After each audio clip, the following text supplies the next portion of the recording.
G'day, here's 3 pieces of seam opal from Lightning Ridge, Australia, rules in millimetres, materials wetted. The white is seen as light reflecting.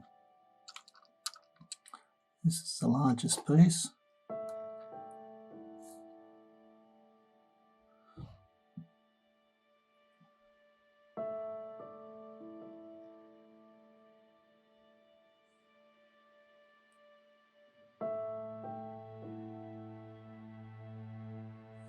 Lends itself to carving quite nicely.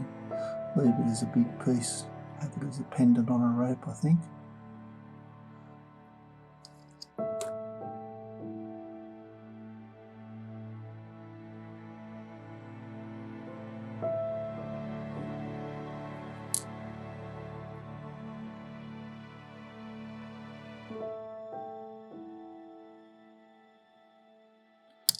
Anyway, it's the 3 bits. I hope you've enjoyed. Cheers.